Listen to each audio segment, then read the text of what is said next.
Okay, let me tell you what today is all about.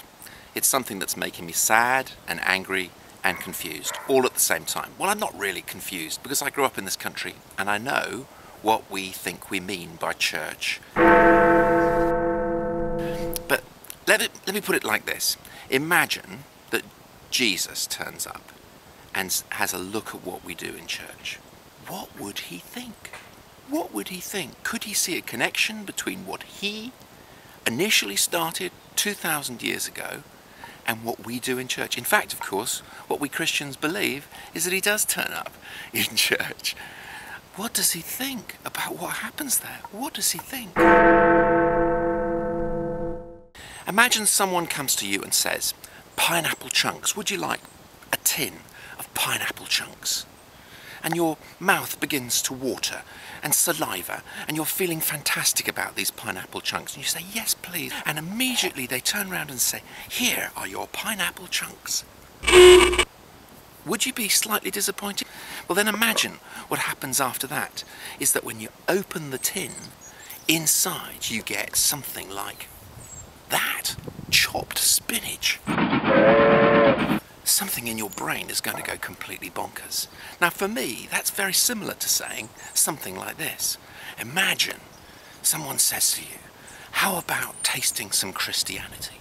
And someone in your brain, you think about Jesus, you think about everything that he did that you knew about from your Sunday school, all those miracles, all that kindness, all that amazing teaching, and the community that formed around it, the community of people who just started following Jesus and realizing that they could do the miracles too, that they could love and care for people too.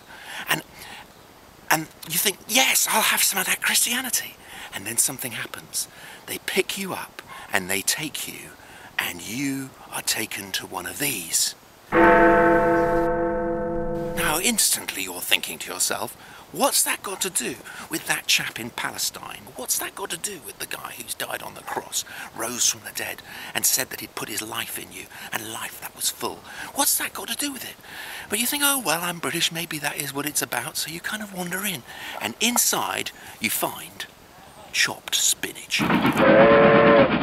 You find a group of middle-aged people wandering around in strange clothes, singing strange music, slightly out of tune.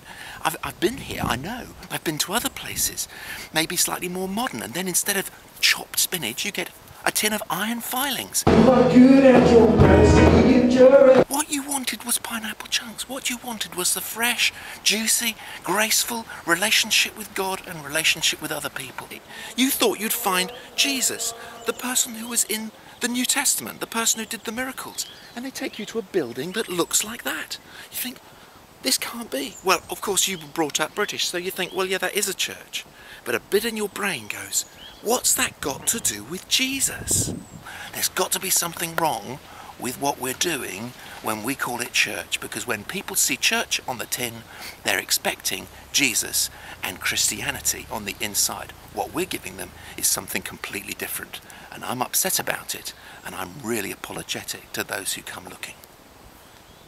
Now don't get me wrong, Christianity can happen in any building. This kind of building, little house somewhere, or where I was last week in India. Wow!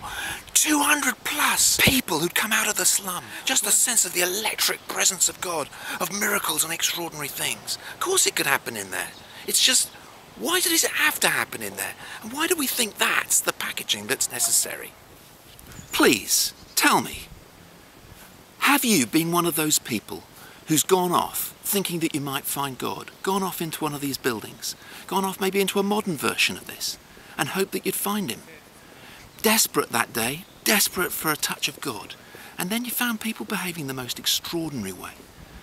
Sometimes we forget, if you've never been in one of these places and seen people walking around in strange skirts and strange stuff and singing strange songs out of tune, how weird it is. It really is odd. Ordinary people, normal people who've had nothing to do with what we call church, would never expect church to be like that. They'd expect it to be like it was described by Jesus in the New Testament. A bunch of ordinary people connecting with God, expecting miracles, and beginning to love one another. Why don't we try that? People might like it.